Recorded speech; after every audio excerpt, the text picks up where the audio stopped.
Kia ora and welcome everyone. It's wonderful to see some friendly and familiar faces.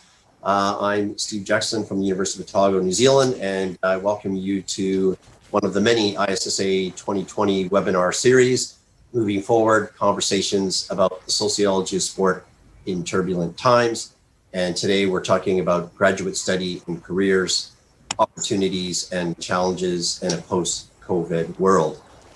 Before we begin, just a few practical things. Just be aware that this session is being recorded.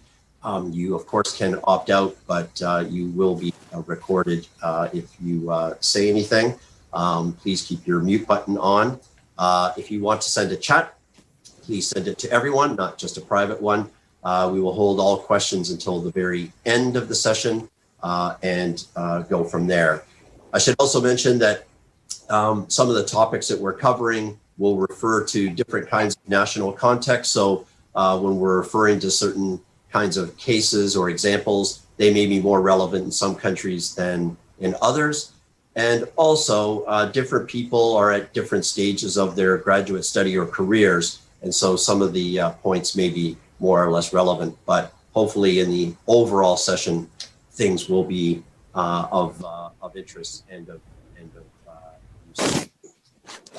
So just a brief overview of what we're going to do. I'll do some introductions, and then I will provide a bit of context in terms of the challenges facing universities and academics in 2020 and beyond. And it's not necessarily a very pretty picture, but we always remain optimistic. And then we'll have our three panelists discuss various topics, including grad student strategies for success, publishing, and CV and job interviews, and then we will open it up for questions at the end. So it is now my pleasure to introduce our three guest speakers, Dr. Marcel Dawson from the University of Otago, Dr. Cecilia Stenling from Umeå University in Sweden, and Dr. Sarah G from the University of Windsor in Canada. So we've got a good spread of people from different places, and then hopefully that will provide some different perspectives on how things are playing out for each of these different topics that we're addressing today. So let me begin by trying to put some things in context in terms of the challenges facing universities and academics in 2020. And I'm going to start with a concept called GERM, which is the Global Education Reform Movement, a term used by Pasi Sahlberg in 2012. And what Sahlberg was actually referring to was something that started probably around the 1990s with the advent of neoliberalism. And what he's referring to here with GERM is a neoliberal phenomena that behaves like an epidemic that spreads and infects education systems through a virus. Quite an apt sort of take on things in the context of COVID that we're talking about. And what Sahlberg was talking about was the idea of increasing standardization, a narrowing of the curriculum, performance management systems where we're all being measured on outputs, and also new forms of corporate management, okay, modeled on the IBMs and Microsofts, rather than treating universities as unique educational institutions. And this has led to a whole range of things if we look from the 1990s through to 2020, so over a 20 to 30 year period. So see how these characteristics play out for your particular country. So reduced government funding. Okay, education has become more like a commodity, and students are often referred to as customers or clients. And sometimes as academics, we feel like we are, product deliverers as opposed to true academics. Universities are competing for students. They're also competing for grants. There's new performance management systems. In New Zealand, we have PBRF, performance-based research funding, where every individual academic is rated A, B, C, or R, as in non-productive. And whether you're with the REF system in the UK or other places, you will have something similar that is measuring your outputs and the quality, etc. And alongside this, of course, are fewer permanent fewer permanent positions, and fewer academic positions as well. Okay. Taking another context, again, just highlighting some of the challenges. If we take the situation with the UK and Europe, the whole Brexit movement, it's estimated that 10,000 academics have left the UK for other parts of the world, and even just Scotland alone losing 2,500. And a lot of this is fear. It's a loss of jobs, but also fear in terms of their inability to access funding to continue the research upon which their jobs ultimately depend.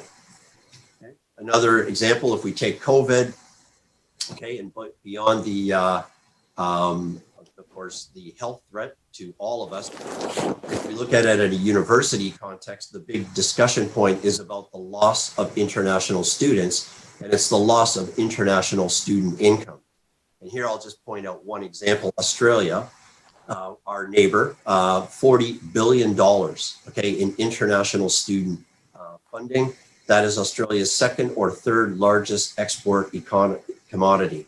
Okay, so put that in perspective in terms of agriculture or other kinds of natural resources. Education is a commodity, and here's clear evidence of that. In some cases in Australia and in other countries, universities have up to 30%. Okay, international students, and this accounts in some cases for 35% of their total income. Okay, no international students, no income. They are talking, I think there's already over 10,000 people who have maybe been redundant in Australia, and the worst case scenario is up to 21,000 academics. Okay, so this is a serious threat, and again, it may have more or less impact depending on the country that you're in. So what are the consequences of GERM, the old global education reform movement, and things like Brexit and COVID in combination? Well, it's some of the things that I've already mentioned. There's a greater global competition for students, undergraduate and postgraduate, rising fees for students. And I realize that in some countries, education is free, and that's a wonderful thing. In New Zealand, at the moment, first year of education, university education is free. Which is a nice thing, and hopefully that will continue. Reduced number of jobs and resources, okay? Increasing pressure on all of us to secure external research grants, and my hat's off to those who are able to do that. But you can imagine that it's very difficult with some of the kinds of research that we engage in, doing critical research of government policy. Sometimes it's difficult to get that funding. So again, my hat's off to those who are able to do it. Okay, increased pressure to produce in high-ranking journals. Okay, and that's no surprise, that has been there for some time. But increasingly, as we bring in the gold standard journals, that is a requirement that they must be open access, there are now costs associated with that. Okay, and that could cost thousands of dollars or pounds or euros in order to get your research, out to the public. And of course, that creates another kind of hierarchy of knowledge in terms of what the world gets to see. And it is very unfair and unequal in terms of countries that have fewer resources and are really trying to advance their tertiary education systems. Okay, there's increased pressure on all of us to deliver industry-ready, students. And of course, the challenge is, while we want our students to get jobs, the challenge, of course, is that we don't know what those jobs are going to be. And we know that, yes, there are always probably going to be teachers, but if you look at the projections, it is difficult to see what jobs are going to be around with the advent of artificial intelligence and robotics. So even things like taxi drivers, accountancy, radiology are all being replaced. And the one job that I've heard is unlikely to be lost is barbers and hairdressers. They are the ones that really succeeded post-COVID. So all of those things combined, really provide challenges for all of us in tertiary education, regardless of which country that we're in. Okay, so there's job insecurity, there's lower resources, heavier workloads, and of course that all impacts on our health and well-being. Now that paints a pretty bleak picture in some ways, but I can still say that I love my job. I feel very lucky to have this job. And so I hope anybody that was online hasn't tuned out yet simply because of those negative comments, because there's always a positive to this. Right. So let me move on to our first panel speaker, Associate Professor Marcel Dawson from Sociology, Gender Studies, and Criminology here at the University of Otago. And Marcel, before we begin, I would like to ask a couple of questions. I'll put you on the spot by first asking you, could you tell me a little bit about your COVID experience? Thanks very much, Stephen. Thanks for the opportunity to speak on this panel. Yeah, I think it's been quite a mixed experience, depending on whatever role I'm in. As a researcher, it was actually really great to be in lockdown and not have as much distraction, and just to be able to get up and do the work. But I think that for me, teaching was probably the biggest challenge, like in being able to continue to engage students online, I think was particularly difficult. And I recognize, of course, in New Zealand, we haven't been as badly affected. So, you know, the experience might be different elsewhere in the world. But overall, I think the most difficult thing was from a teaching perspective, and then also managing some of the kind of mental health fallout from that. That's probably been, for me, the most challenging part of COVID. Okay. And one other question, what's part of your job? Yeah, I get to talk to intelligent people for most of my day, which actually does make a difference. And I get to talk about ideas, you know, which I think is, we kind of underestimate that ability to engage in ideas. And I think that's probably been like an ongoing highlight in a way. And yeah, I get to manage my own time. For the most part, things are changing, but I don't have to account for, you know, every hour of my day. And so there's that sort of freedom built into what I do. Great. Right. So I will now turn it over to you to discuss the challenges of being a grad student. And you're going to offer the 5 magic strategies. We're all. Yeah, well, the magic bullet, there is no magic bullet. And of course, you know, I could do a whole sort of 2-hour session on this, but I've narrowed it down just to 5 points that are kind of interrelated. But just to begin, the idea of taking ownership over your graduate experience has to do with being proactive. I mean, there's a reason students would have taken up graduate studies. And so it's about, you know, as a graduate student, you are flying the plane. Other people involved in the process are really the co-pilots. And so I think it's important to be proactive in your project and not wait for a set of instructions from your supervisor. They're there to offer advice and to guide you, but it's really your job to work out what you are responsible for. And those are things like the research question, locating literature, designing and implementing the study, and analyzing the data. Ultimately, that is what the project is about, but it's the student's responsibility to lead that project with advice from the supervisor. And I think an important part of that is because you're trying to find your voice as a scholar rather than just merely take instruction from the supervisor. You know, in a sense, you're not getting a PhD or a graduate degree from the supervisor. It's not a transactional relationship where they've got what you want. And so I think it is important, if you want to find your voice as a scholar, to take ownership of the project and to think of yourself as a researcher. That process of becoming an independent scholar is, of course, guided by your supervisor, which is my next point, point 2 on the slide. Steve, thank you. So, you know, this is about building a productive relationship with your supervisor. And if we take in mind into consideration that, you know, some of you might be doing master's degrees, that might be a year, or you might be doing a PhD part-time. So this could be a relationship that goes on for a decade. So it is quite important to have a productive relationship with your supervisor or your advisory committee. And I think for me that largely is based on mutual respect. For some of you, you might have had the choice of who you wanted to work with. You might like and appreciate their work, so you already have, you might hold that supervisor in higher regard. For others, you might be allocated a supervisor who is available in the program. And in that case, I think it is important to get to know the supervisor's work and to have respect for what they do in the field. So learn about their research.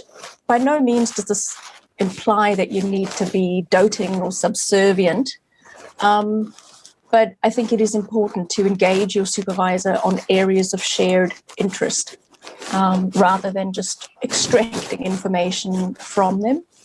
I think, as a student, you can ask specific questions about feedback. It's not just a matter of submitting a draft chapter. It's okay to express to your supervisor what specifically you would like feedback on if there's a particular thing you're having difficulties with. And again, it is up to you to manage the time.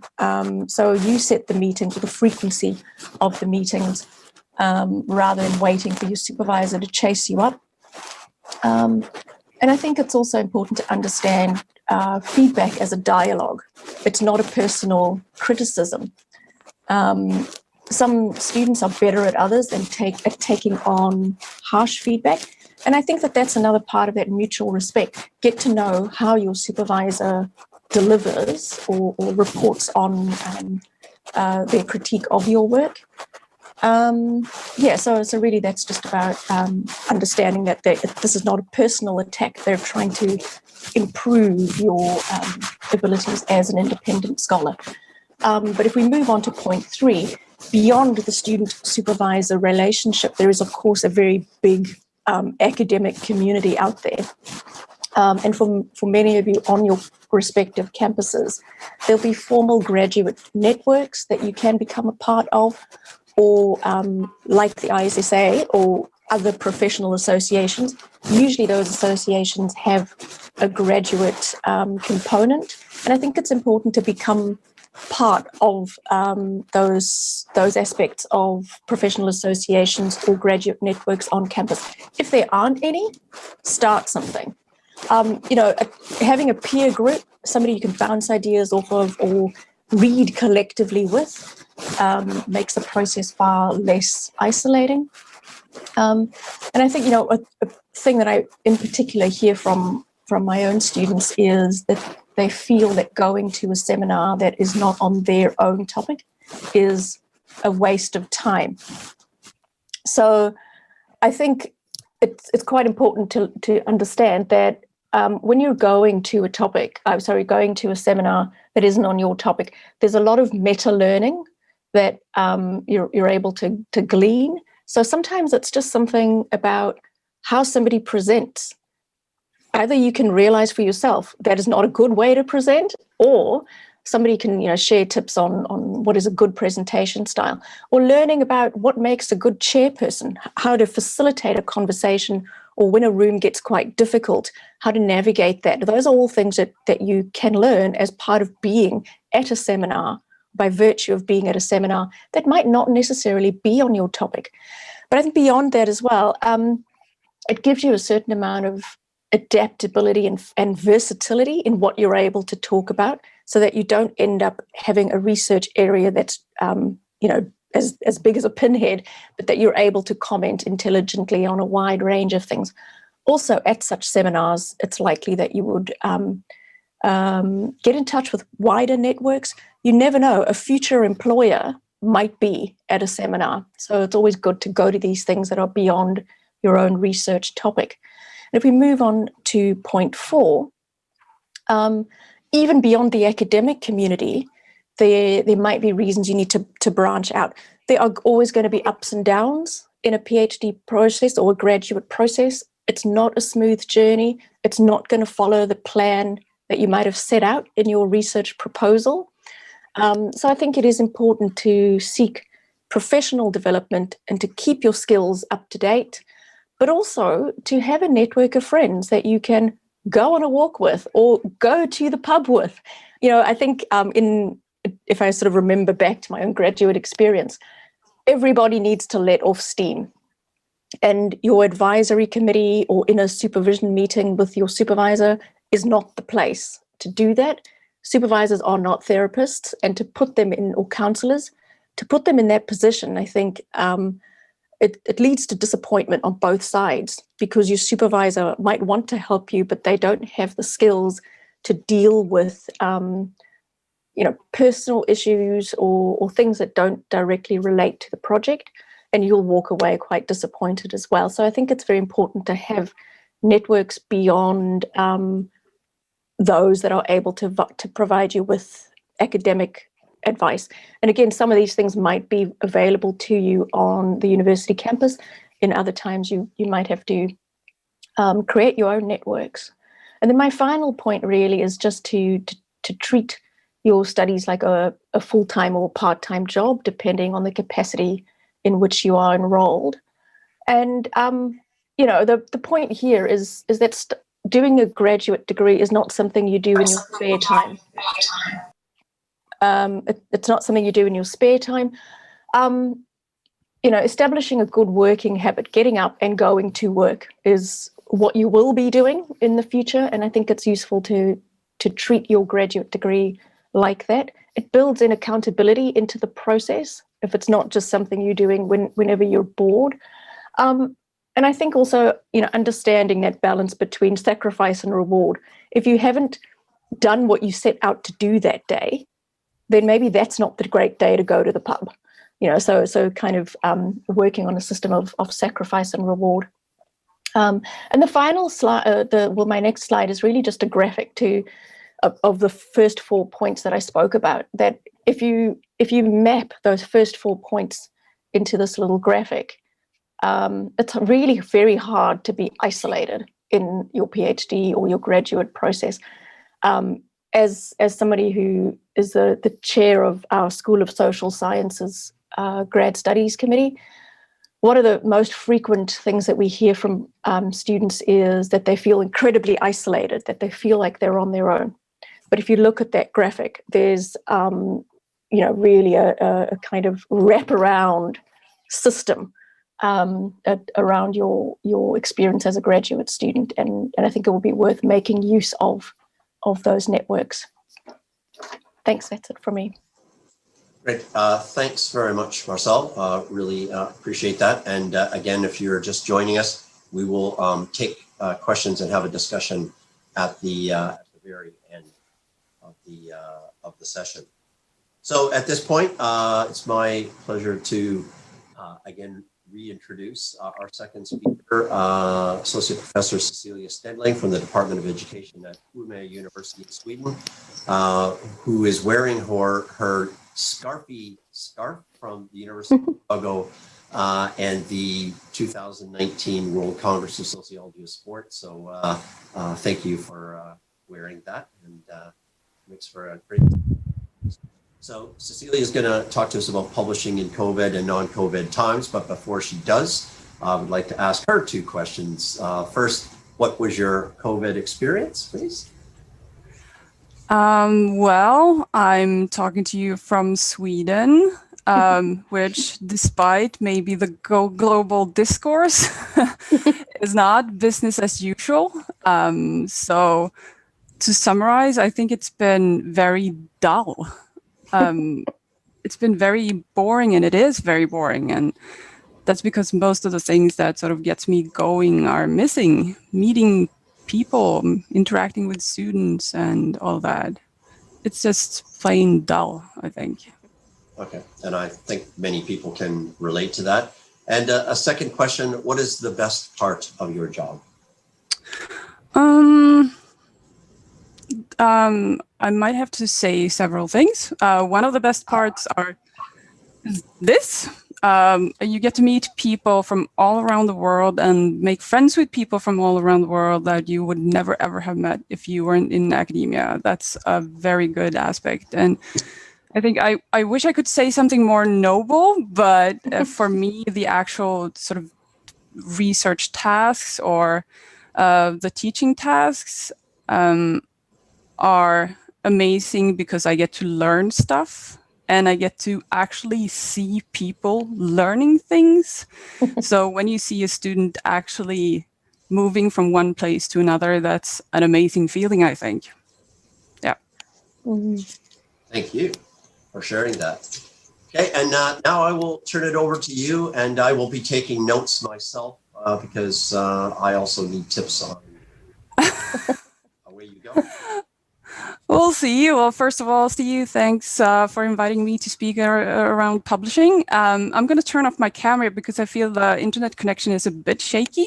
So maybe just to optimize the sound, I think you're all watching the slide anyway. So just listen to my voice. So yeah, thanks. I've done publishing talks before, but they've been around 60 minutes. So during the 10 minutes I have at my disposal here, I've sort of decided to try and pinpoint my top tips by drawing on my experience as a reviewer and of course, author of journal manuscripts. So I'm talking about journal publishing here. So it's a specific type of publishing. And just a bit of context, I've done reviews for and published in journals in sport management, sport policy, and sport sociology. And the pointers I'm about to give, I feel, apply to all these types of journals. But they are limited to my experiences, and hopefully the other panelists can fill in or provide contradicting views later on. And I call them top tips because these are issues that I, sort of looking back at the reviews I've done, feel recur and that I feel can make or break a manuscript. And just before I start, and especially given the introduction you made, Steve, I'm sort of well aware of the many structural and systemic problems associated with publishing, but for the moment, I will set these aside and try and help you navigate this certainly important aspect of academia. So my first tip concerns an aspect that I feel is severely underdeveloped in many papers that I review, and that is a sort of a clear description of what it is we will know after reading the paper that we didn't already know, so the contribution, and also why the world needs this knowledge. And that's what's commonly known as the so what question or the significance. And I'd really like to emphasize that identifying a gap is quite easy, but not every gap needs filling. So keep that in mind. There's, of course, multiple ways to describe and fill a gap. There's empirical, theoretical, methodological, and so on. And there are also multiple bases for significance, such as implications for practice or conceptual development. But I will not go into that any further. But how do you make a study that is significant and makes a contribution? And there's, of course, several answers to that question. But I find that a surprising amount of papers that I review are, to be honest, a tad tedious and lack sort of the element of creativity that is so important for knowledge development. So this second tip actually has less to do with publishing than with designs. And the tip is that once you've identified your research problem, use your creativity to make clever designs that make new and important knowledge possible. But remember that a reviewer, such as myself, is going to want to be able to follow your train of thought and your actions. So be as transparent as possible around how you've done things and why. So for me, this is not primarily an issue of replicability, but it can be that for some reviewers. But it's a precondition for me to be able to assess the validity of the claims in the paper. And sort of on the topic of methodology or methods, my third tip is not really a tip per se, but my answer to a sometimes contentious question. I consider myself a qualitative researcher, and as you all probably know, qualitative researchers rarely claim generalizability in the statistical sense of the term. But the amount of data used for an analysis does matter, at least in my view. So most researchers, regardless of their ontological, epistemological, or theoretical inclinations, are really looking to establish a pattern of some sort in their data. And this simply becomes more difficult if there's not enough data to build patterns from. So the patterns or the concepts or the tendencies or consequences that are related to them also sort of become less nuanced when the empirical basis is too thin, I guess. And I suppose you would like for me to say what enough is, but I'm not going to do that because it depends a lot on other aspects of a paper. But I can say that I have reviewed papers that I've given quite harsh critique on the basis of too thin database or empirical base. So my fourth tip is one that I actually sometimes give to authors in my reviews, just in order to try and push them to really carve out the unique aspects of their paper. And that is to try and imagine your preferred reader. I guess most of you have people in your respective fields that you admire for their work, or people that you feel really should read your work because it would alter their perspective on an issue. So try and imagine this person when you're writing. What is it that you want to tell her or him? And what do you sort of need to say and how in order to convince them to listen and to take your message into account? So in my view, publishing is in many ways a type of conversation.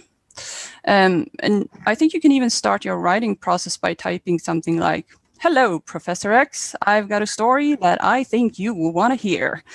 Listen up and I will walk you through it. This story is important because," so on and so forth. So, and once you've done that sort of exercise, you can transform your writing into a more scientific language, if you will.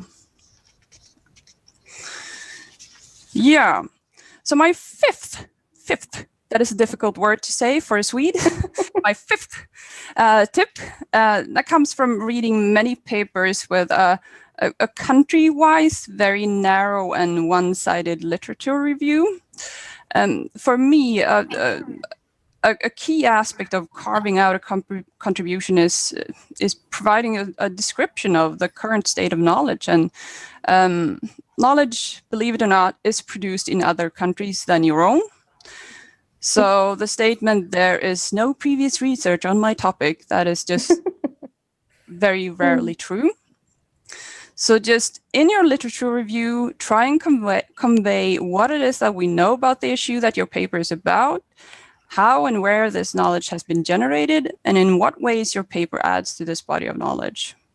I'm not saying you should make your literature review into sort of a reference party, because you see that mistake as well when you review papers, but just try and sort of reflect the various strands of literature that frame and motivate your paper or your study.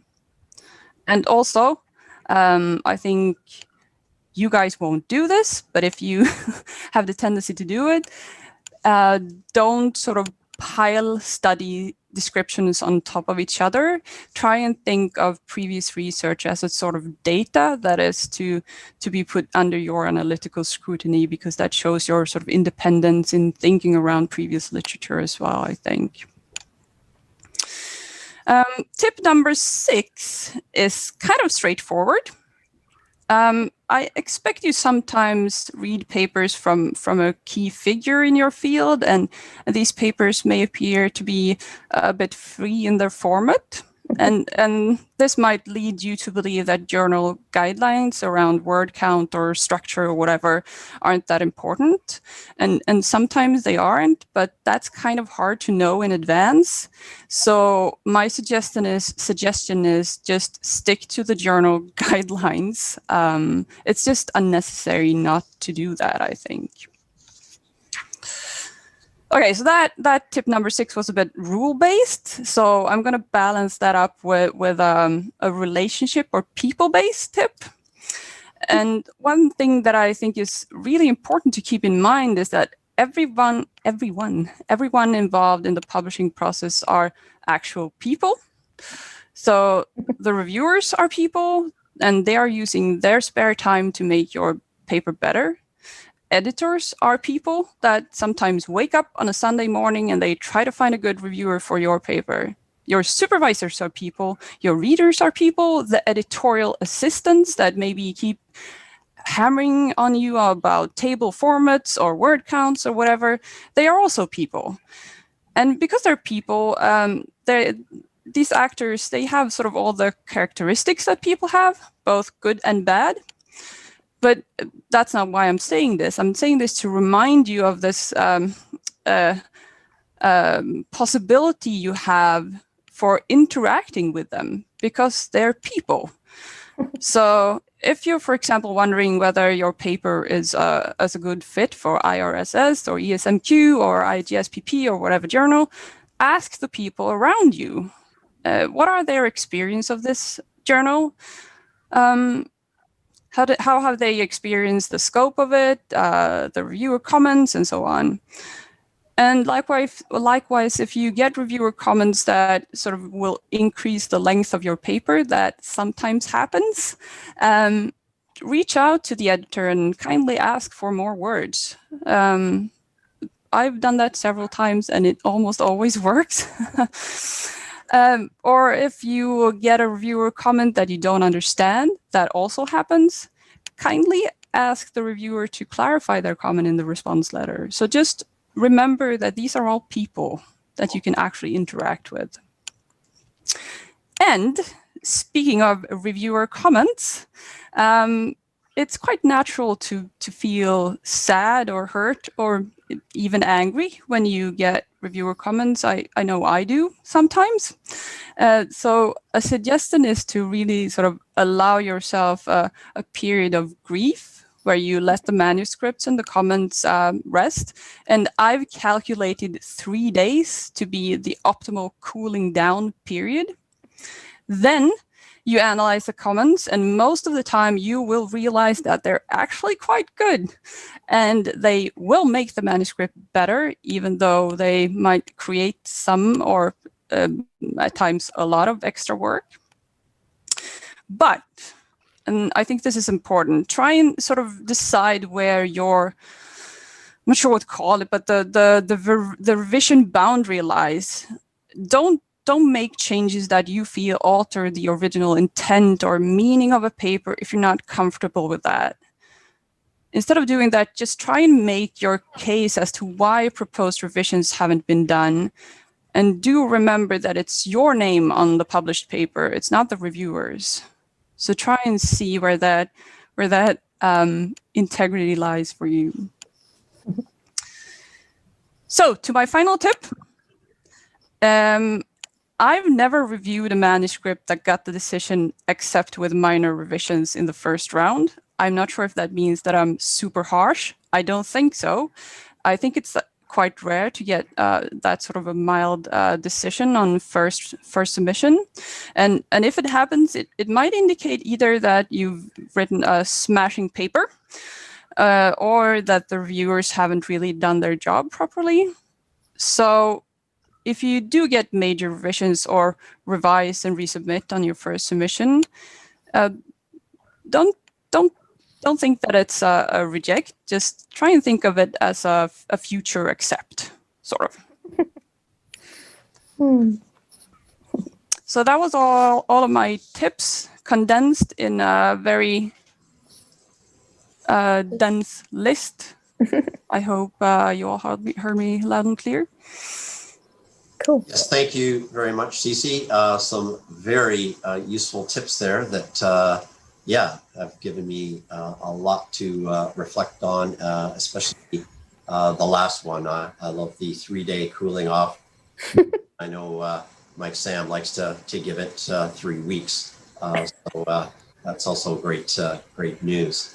So thanks for that. And again, for anyone just joining us, we will be taking questions at the end, so you can pose those to Cecilia. All right, our third speaker, panelist, is Dr. Sarah G. from the Department of Kinesiology at the University of Windsor.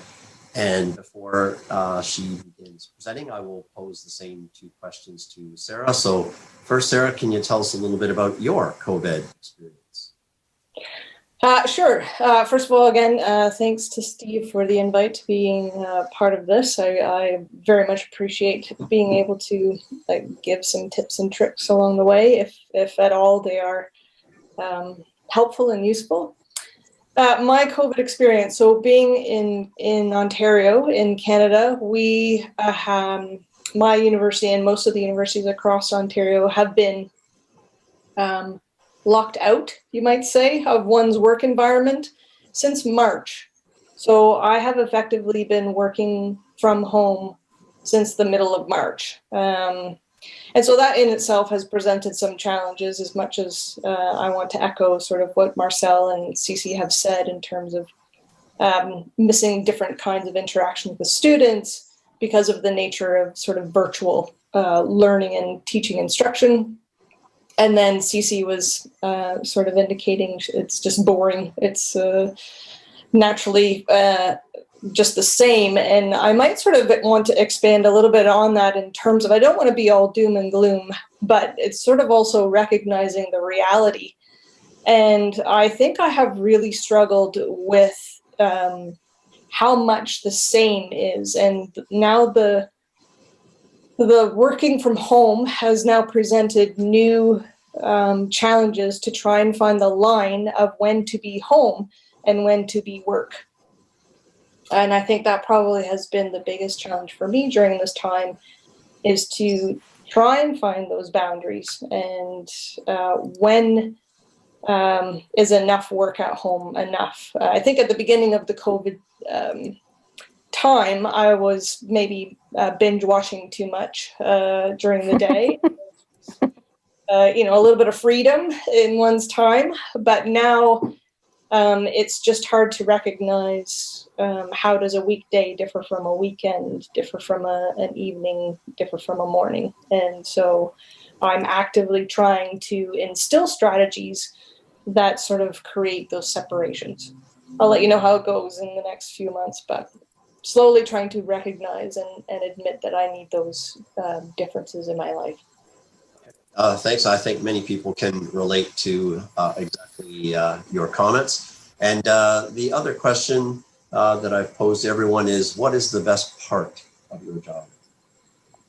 Sure. And I think the other two have certainly taken some of my answers, so I won't sort of replicate what they have said, because I do also admire those aspects of the job. But I think also aligning with some of that is the fact that this job is a choose your own adventure. I like to sort of phrase it as every day you can wake up and literally most of the time choose how you get to spend your day. And every day could be different.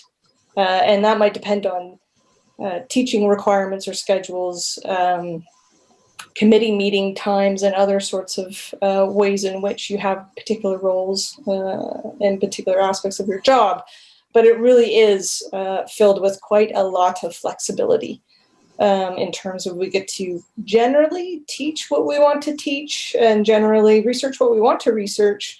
So there's a lot of onerous on ourselves to be able to sort of fill those days and our requirements of the job according to how we want to. So I think that's a great aspect of this job, for sure. Okay, great. All right, and so I will now turn it over to you, Sarah, to talk about a very important part for those that are just about to graduate, and that is how to prepare your CV and interview for a job. So over to you, Sarah. Sure. And so I've got two slides here, and I've sort of broken it up in terms of the first one. I'll go through sort of offering some points on applying for jobs. And then the second slide is going to be more so focused on gaining that notification that you've made it to the interview stage. But first we need to work through sort of applying for the job. I think what is most important is to actually read the job advertisement. Many jobs sort of are packaged in different kinds of ways and use different kinds of language in terms of the level of the employment that is offered, the area of employment. So level, I mean in terms of if you're someone who's newly coming out of a PhD, if something is sort of advertised at a professor level, they're looking for a particular kind of person with obviously a track record of publications that maybe you just might not fit at this stage in your career. Likewise with, and increasingly so, we are finding, or we are seeing, that sociology of sport jobs and roles and positions are becoming part of or integrated with sport management programs and or sport management departments. And so don't rule out sort of applying for some of those jobs as well. Don't limit yourself in terms of looking at sport management jobs and thinking about the ways in which you can use a critical sociological lens on some of those topics. For example, I'm a sociologist, but I teach sport communication. I'm teaching global issues at the moment, research methods, gender issues. There are ways in which you can sort of adapt and fill curriculum needs within a program. But I will not ever apply for a job that requires finance teaching or sport analytics or sport economics. Those are just not my traits or strengths. And so I'm not quite sure that I don't think applying for those jobs would be valuable to me to be able to fill what that department is looking for. So make sure you read the advertisement in terms of, do you fit what they might be looking for? Okay, along with that advertisement, you'll see what they want when you apply. And that's what I'm talking about in terms of a package. So they'll definitely want a cover letter, they'll want a CV, potentially they'll want your teaching evaluations or a teaching dossier perhaps. They may want you to include like up to 3 publications that are in print or copies of. They may need you to send reference letters ahead of time, or they may contact your referees afterwards. You might want to be forthcoming in thinking about giving a 5-year plan. What's your strategy in terms of your own development over 5 years? But take a look at the job advertisement and see what they do require, as well as what you might be able to do to supplement that package. My second point there is personalize your letter to the job. There will be a human resource reference number, maybe a title of the position, who you send your package to. It might be a dean, it might be some other person. And so literally go through and personalize your CV, your cover letter in particular, to that person, to that university, to that particular job, and speak to the ways that you fill the requirements of what they're looking for as that advertisement should outline. Okay. In your cover letter, talk about your experience with the 3 key areas that create or make up this our academic jobs, and those are teaching, research, and service. And in particular, not just highlighting the number of publications you have or where they've been published, because they can see those in your CV. What's important in the cover letter is to highlight what the significances of those research publications are, or if it's just coming from your PhD, why did your PhD matter? And what might come from the research that you've done in your PhD? So sort of almost giving them some sort of trajectory, even if it's in the short term, of where you think you can go with your research. That's what they can read according to what's on a CV. Okay. What does your research mean? Again, how do you see your independent research program at this university? They are looking for someone to come and not need much assistance in terms of getting a research program or various publications off the ground. And so they want to know that you can do that on your own, and how you evidence that is in combination of your CV and your cover letter. In terms of teaching, maybe some of you have had sort of teaching assistant or graduate assistant roles where you do marking or leading tutorials or some sort of teaching affiliated roles or responsibilities. In terms of service, maybe there's a graduate association or a grad society role that you can think about now you might want to uptake, or that you've already been a part of. Maybe you've been a student rep on faculty committees. So all of these sort of roles relate to these 3 areas of teaching, research, and service.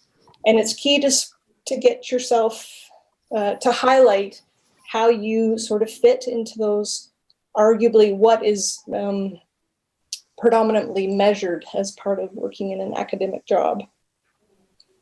The 5-year plan, as I mentioned before, maybe you want to create a grid with what you see yourself accomplishing in the first 5 years. And again, according to research, teaching, and service, maybe it's publish 1 publication, or maybe it's attend 1 conference in terms of research, in terms of teaching, delivering whatever courses they may need you to deliver. And then over the 5 years, maybe developing a new one that's in your own interest area. Maybe for service, you want to think about a review panel for a journal, or a review board role in that capacity within the first 5 years. Okay, but if you have a plan and submit it with your application, then it allows people to know that you've thought about where you're going, where you currently are, and whether it is actually achievable. You have some sort of a plan that you're coming to their institution with. And I can't highlight this final point enough, but this idea about doing your homework. You got to research the institution. And if you're applying to multiple positions, I understand that it is a lot to research and do your homework on every institution. And sometimes they say that getting a full-time job is a full-time job in terms of the amount of work that goes into this. But you need to know who is at the institution, what they research, how you think you can collaborate with those people. And so demonstrating that you've done your homework will become very favorable to you. And if you can do that through your cover letter, just even mentioning who you might be able to draw connections with, that will be very helpful. So I think that's all for my first sort of applying for jobs tips. And then, yay, you got an interview. So first of all, what you want to do is celebrate the heck out of that, because they don't come often sometimes. And when you do make it to this stage, it's sort of like you've done something right for that institution, or there's some sort of a marriage between what you submitted and what they're looking for. So fantastic, you got an interview. Potentially be aware that the format of the interview can be anywhere between 2 hours to 1 full day. And if I'm drawing from my own sort of experiences, for one institution, I had an interview that lasted an hour. It was over the telephone. I was in my pajamas in the middle of my parents' living room, and the other party was on the other end of the phone, clearly in the middle of their workday. So all the way to the other end of the scale was one that took an entire day, and from 8:30 a.m. till 8:30 at night, you were sort of being interviewed. And so these interview formats can have a range of activities that include a presentation about your teaching. So it could be either about your philosophy of teaching, or it could be actually give a mock lecture on a particular topic that they set. A research presentation where you actually describe what your research is about and sort of give an indication on where it could go or how you see it going in the future. You might be meeting with the dean or the head of department. There might be a meeting with grad students. There might be a meeting with other faculty or staff members. Then there's obviously the interview itself. There may be a lunch. There may be a dinner. So it just keeps going and going and going. And there are, again, these range of activities where you are always kind of being scrutinized. So just be wary of that. For the interview itself, sometimes it can take an hour, maybe a little bit longer, maybe probably 2 hours max, because people interviewing you also sort of have other things to do in their day. But what instead of trying to give you a list of questions that you might be asked, because you certainly can go on Google and sort of pull those from the internet yourself, I'm sort of trying to get at the points of what is the purpose of the interview and what do you do during that time. So again, try to highlight things that aren't on your CV or the other documentation that you've presented to them. And in doing so, let your personality shine through. They need to know really who they're hiring or going to be hiring and what you're all about. And sometimes that's the purpose of the interview, and maybe not necessarily how you answer the questions, but how does your own personality come across? Try to give examples where possible. You know, when they ask you what your strengths or weaknesses are, or what you think you can contribute to the department in terms of service or things like that. Try to give actual examples that you can speak to. It's certainly okay to ask for a question to be repeated or clarified if you're unsure. I had to do that once when a question ran on for about 5 minutes, and I really didn't understand at the end of the day what the question was about. So I just had to ask for further clarification, which was totally fine. And it ended up being sort of a time for all of us to giggle and laugh because everybody got lost in where that question was going. So just don't be afraid to sort of seek that clarification. And at the end of the interview, generally speaking, there's a time for you to pose questions to them, and do that. Use that time to ask those questions that are important to you. For example, how would you describe the culture of the department? Sometimes that's key for people to know. How do people get along?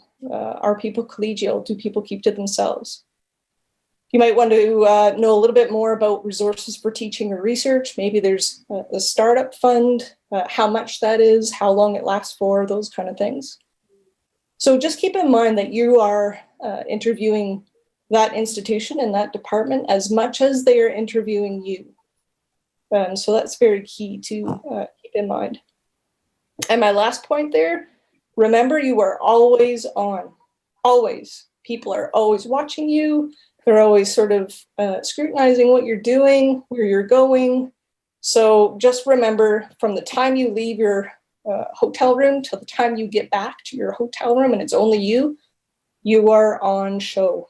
So behave accordingly and be yourself. That's it for me. Great. Thanks very much, Sarah. There's some really good pointers in there. And at this point, I'm going to open this up for a general discussion, but in respect of our panelists, I'd actually like to allow them, if they so choose, if they'd like to comment on what the other panelists had to say. And I know, for example, Marcel, I think you're sitting on an interview panel for 2 positions right now. So perhaps following on from Sarah's, you might want to make a few comments. Yeah, I mean, I think Sarah's tips were really very useful, and particularly the one about responding to the job advert. In several cases, we excluded applications where the candidate was writing up an application for a job they were already in, or a job that they wanted to do rather than the job that was actually on offer. And basically it makes it look, like, as Sarah said, it makes it look like you have not done your homework. You're basically communicating to somebody, take me as I am. And, I think the idea of what is it that this department or program needs, can I do those things? That's really what you're responding to. And if I think of, all our presentations, the thing that really stuck out for me was versatility within reason. Nobody's expecting you to do something that's so wildly outside of your area, but also you need enough breadth to be adaptable. I think if COVID has taught us anything, it's about adaptability and being able to be flexible. Sometimes the thing that you got used to doing is no longer going to be available. So, for us, the way we teach, that got really flipped on its head. So being able to adapt pretty quickly, I think, is quite critical. And that can happen in terms of your publishing, how you are as a graduate student, those relationships that you develop, but also in terms of applying for a job. You don't want to present yourself as somebody who can only do one limited set of things. Okay. Thanks, Marcel. Any other other topics? Otherwise, I might just add one more thing that like Marcel's comment about adaptability is the notion of investment. And I'm really big on investment. If you talk to me in other circles, it can be a social thing. It could be a actual monetary thing. But anyways, across this piece, you're investing in you. Whether it's learning or strategies about being a grad student, choosing supervisory panel, and all those tips and tricks that strategies that Marcel talked about, that's an investment in you. How can you best invest in your success to finish your grad studies? In terms of what Cece was talking about, invest in yourself in terms of who you're going to be and who people are going to read about in black and white on the page. That's important. And so she's given you also some amazing top tips there to follow through in terms of your own investment in you. And in terms of applying for jobs, you have to invest in the process to follow the other side successful. It just doesn't happen. It doesn't fall in your lap these days. So you have to invest in that process for there to be an outcome for yourself. And I'm not saying it's going to happen right away. It may take several applications and interviews to go through. But again, see it as a learning process and reinvest in yourself to make yourself better the next time around. Great. I'm just looking at some of the chat questions coming in, and there's one here for Cece. And the question goes as follows. In publishing a portion of your PhD, how should you explain this so as not to give everything away and yet explain that you have considered X, Y, and Z? Or simply any tips on how to make your PhD publishable? That's a really good question. And I'm not sure if I'm the right person to answer that, actually, because I didn't talk much about the Swedish context. So, for example, in terms of COVID, we have lots and lots of students coming into the system now because education is free, which means teaching staff is in high demand. Education is free and doctoral positions are paid positions. So there's quite a bit of difference in the systems between countries. And maybe linked to that, perhaps, is that we most often write so-called compilation theses. So we write articles at the very beginning of our doctoral work and then publish them together with a capstone that summarizes everything. So I'm not sure if I understand the question correctly, but I think that for most PhD students in other systems, the manuscripts are treated as unpublished, which means that it's not really an issue. But if I would give a pointer in terms of preparing for publishing during the writing of the thesis is try and do your chapters as close to manuscript, not format, but content as you can, if that works for you in terms of still getting a good thesis, so to speak. But try and think of the publishing process while you're writing the thesis, if that makes sense. Maybe someone else who's more familiar with that type of system can add to that. Cece, go ahead, Marcel. I mean, in some ways, so the system at the University of Otago is a bit more flexible. Some students do a straight up thesis and written in the format of a thesis and then publish from that. But students can also choose to do a thesis by papers. So it's a compilation of publications. But I think, going to Cecilia's point about each thing that you publish, you need to map out the significance and contributions. So it's not really about giving the game away, in a sense. I mean, a thesis or an academic article is not a mystery novel where you're kind of waiting to the end to give the punchline. Every piece of it has a point, or you have an argument for each piece. And I think putting that out there. I mean, if we think about knowledge, it's not a commodity. yes, I understand the context that Steve was talking about earlier, and we might sort of feel that if we get our idea out there, but it's half-baked or our thesis is still coming, that somebody's going to steal your knowledge. I think to understand what knowledge does in the world, it is a shared resource.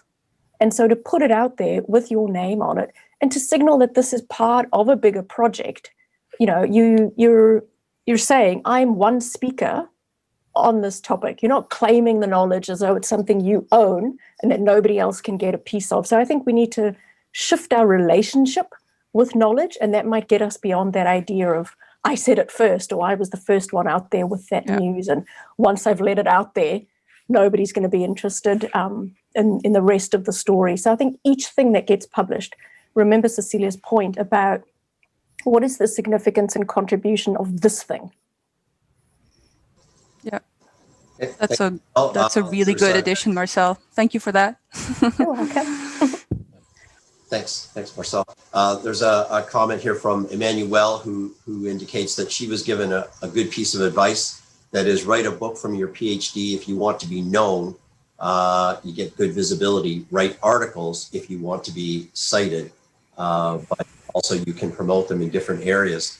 And I would comment on that. I think writing of books is it is quite specific to some fields where, for example, in some humanities, it's almost an expectation, but care has to be taken. And my advice would be that you publish articles first and then take that collection and turn it into a book at the end. And one of the reasons I say that is that a young female scholar here at Otago, not in our school, had a goal to write a book, and in the end really didn't. They were under such pressure with teaching new papers, new courses, and a whole range of other administrative duties. They never had time, and that impacted on their ability to get confirmation or tenure. So I would, just offer that piece of advice, that doing some articles or book chapters along the way and having the book as a goal at the end is also a good way to do things. And maybe if I can just add to that, Steve, if that's okay. I mean, for me, it wasn't really a thing that I chose to do. It was sort of self-evident that I was going to do articles or a compilation thesis. But for me, in terms of handling the pressure that you might be under as a grad student, publishing papers made it possible to sort of get through various targets and sort of get some of the work underway and sort of feel like, okay, I've done 2. Pew, I'm gonna do the 3rd now, and it's worked out well with the other 2, and you get better along the way. So I think that in terms of being prepared for the job market, doing some articles while you're a grad student is a really good thing, I think, and because we're so specialized, and that's unfortunate, I think, you need to learn the craft of writing articles or books for that matter. I don't think I could write a book really. And you need to practice simply because these things are difficult. At least for me, I think our job is difficult. Yep, good point. Any comments or questions from others out there? Please feel free. Now's a great time, and we have some wonderful people here that may be able to answer your questions.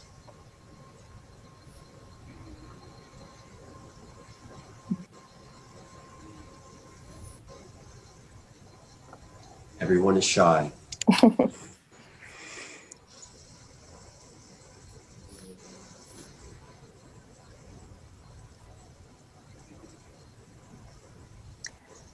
Yeah, I mean, if I just think back to Sarah's presentation, and probably because it's very much on my mind at the moment, because we're just about to go into the round of second interviews. So the first one, the long listing process, that was 8 interviews on Zoom. And we did that partly just to keep the process consistent. There were some people who were physically here that we could have seen face to face. So bear that in mind as well. And probably by now we're all overly familiar with doing interviews online. But remember that you might not always get the opportunity to see the person physically in person. And so it is a slightly different way of engaging. But I think it is so critical to show people your personality, as Sarah was saying, because ultimately, yes, I mean, there's, we want people to be good teachers and people who are publishing in an area that is going to contribute to what the program or department is doing. But for the colleagues that you will be working with, we also want to know that this is somebody we can have a conversation in a tea room with, or down the pub, or wherever it is that you're having a social get together. And in a CV or a cover letter, the resume or cover letter, those things can be quite formal and static, and you're sort of putting your best foot out there. But it's okay in an interview to show people you're human. To go back to that point Cecilia was making about being human rather than a robot who's just going to teach and produce and be some sort of colleague who's just going to churn things out, I don't think is realistic.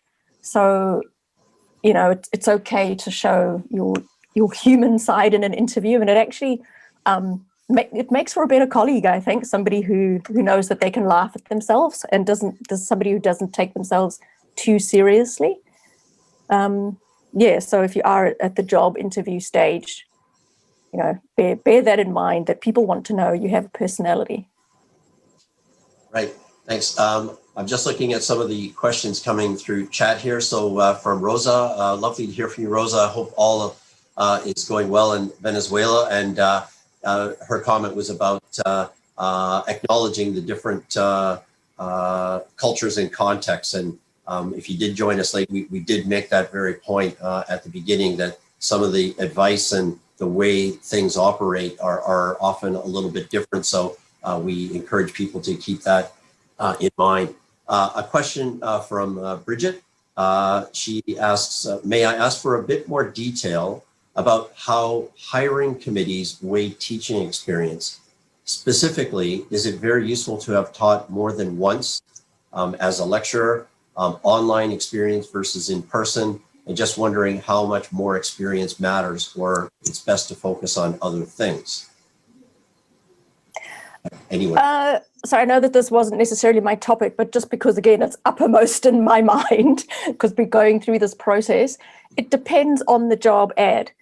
If somebody is looking for teaching staff, then it is good to flag that. And the employer will state upfront what it is they are looking for. In our case, we asked people to send in teaching evaluations. And because we were primarily appointing teaching staff to replace 2 vacancies, or to fill 2 vacancies, it helped to know people had taught more than one paper. So again, that idea that they were versatile rather than just being able to teach one thing. But it also depends on the level of the job. In our case, it was entry-level job, so the first level of a lecturing job. So we understood that some people might be recently completed a PhD and they might not have had many opportunities. So it depends on what the person is asking for, and the employer will make that very clear. So as Sarah was saying, read the job advert very carefully, and it's also okay to send the chair of the hiring committee, an email for clarification. That has happened a number of times. I'm not chairing this process, but our head of department is, and it's fine to ask questions if you have any lack of clarity about the job ad. And I'll add in there that I do think that teaching experience, particularly depending on the nature of the department, if, for example, they have a large introductory class that's, for example, sociology of sport or the sociocultural foundations of something, if you have experience with that and an HOD or a dean is confident that they know that you can come in and really handle that well and turn the students on and keep them interested, that is going to be a bonus. And likewise, if it's something like research methods that perhaps many colleagues in the department don't like to teach because it's challenging for them, But if you have a unique way, drawing upon all the years of watching your own professors teach and learn what to do and what not to do, filling that gap can be a real advantage to you. And with this COVID experience, as much of a challenge as it is, if you gain some online experience with teaching and can help others, particularly, I don't want to say necessarily older colleagues, adapt, that can also work in your favor because it shows how you're willing to support your colleagues. Sorry, Steve, I just might jump in there just quickly. Two things to pick up on there. Even if you don't have a lot of teaching experience, you can still develop a teaching philosophy. You will still be able to think about how you envision your delivery of subject material or curriculum, and how you create a classroom, or how you might envision that you create a classroom that benefits students learning in a particular way, shape, or form. So I think you can still brainstorm or at least have an idea of either strategies or tactics or approaches that you use that speak to why you want to be a teacher effectively. At the end of all of this, why do you want to be a teacher, specifically at the university level? And what is it about you and what you bring to the classroom, whether it's virtual or in person, that sort of brings that out in your students in terms of your philosophy on their learning? So that's one thing. The second thing, and this sort of echoes what Marcel kind of was already saying, is that, again, if it's an entry-level position that people are looking for, they're not going to be looking for the fact that you have lots of experience. They're going to make sure the position that they're looking to hire someone matches who they think will be best filling that position. And oftentimes entry-level positions won't require that someone has a long list of teaching different types of courses multiple times to large audiences, small audiences. So don't be so focused on, I don't have a lot of teaching experience, will I even get seen? I think you just sort of need to keep in mind that there's some contexts in there in terms of applying for jobs. And maybe if I can just add something there, I think working in academia, people stay in their jobs for a longer period of time compared to maybe the business context. So what a department is looking for more than concrete experience is maybe the potential, because once you hire someone, they're going to be there for a while. So it's a big investment for a department, and they're looking for potential to develop into a role in a 5, 10, 15, even 20-year time period. And on that point, I mean, the way we increasingly look at it is when we're hiring a new person, it's a million or multi-million-dollar investment. It's not just the salary, but the startup research funding, the travel funding, the pensions, the everything that goes with it. So it is a huge thing that departments are actually increasingly aware of. Another question from the audience for anyone who wants to take it up: is there merit in 3-minute thesis competitions? And I know here at Otago, they've had a dance your dissertation competition along with, I think, bake your thesis or something like that. But does anyone have a view on the 3-minute thesis competitions? Yeah, I have a view on it. I mean, I don't like those other sort of things that you were mentioning, the bake and dance. I think that's silly. But the 3-minute thesis, being able to talk about your topic in 3 minutes, I think is a very handy skill, because you don't always have 8,000 words to go on about, the significance and the literature. A lot of people might come to you and say, oh, what are you researching? And that question, just being asked that, nobody wants to hear a very long story. It might just be sort of out of politeness. Sometimes people are saying this. So having a little answer to hand that takes 2 or 3 minutes to explain, I think is actually a very, very valuable skill. These things serve different purposes. So a presentation of 20 minutes is a very different thing from a 100,000 word thesis, is a different thing from an 8,000 word article. And so I think being able to, again, the word versatility keeps coming to mind, being able to explain what it is you're doing for the different audiences. And sometimes the audience is going to be an audience that wants to hear it in 2 or 3 minutes. So I do see value in it. And it's a good opportunity to challenge yourself. And on that note, there are other opportunities like the ISSA graduate paper competition. And I think the European Association for Sociology of Sport and NAS also have them. And so it's a good opportunity to challenge yourself. And if by chance you win, and even if you don't, you'll get feedback on your paper and you'll become more visible amongst scholars in the field. And that can also help you down the line. So I encourage young scholars to take that opportunity. Yeah, and it's a more difficult skill than you might realize. I mean, 3 minutes might not sound like a big thing, but as you probably would have realized just from this panel, academics really have a problem with being concise.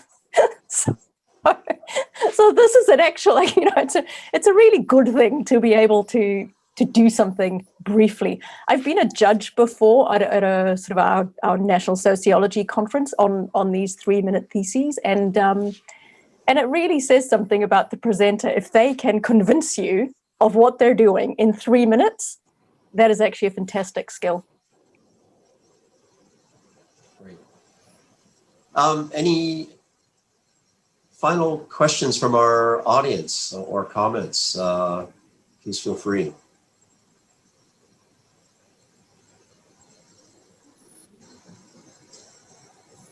Okay, if that's the case, then I will take this opportunity to say thank you first and foremost to ISSA for providing this platform, to our 3 speakers, Marcel Dawson, Cecilia Stenling, and Sarah G. And to all of you that came along. I will let you know that you can access these recordings. It was one of the questions posed at the ISSA YouTube channel. And there is the link, and it will also be circulated. And just an encouragement for those of you who are not ISSA members to join. For students, the rate is very reasonable. And for those of us who probably need to renew our memberships, it's a timely reminder. So I hope this session has been valuable to you. I'm sure all the speakers would be happy to answer any follow-up questions you have by email. I certainly am. And I encourage you to in and zoom in for the other ISSA webinar sessions. And on that note, I will bid everyone adieu. Good night, morning, good afternoon, wherever you are. And please stay safe, and we look forward to seeing you in person again very soon.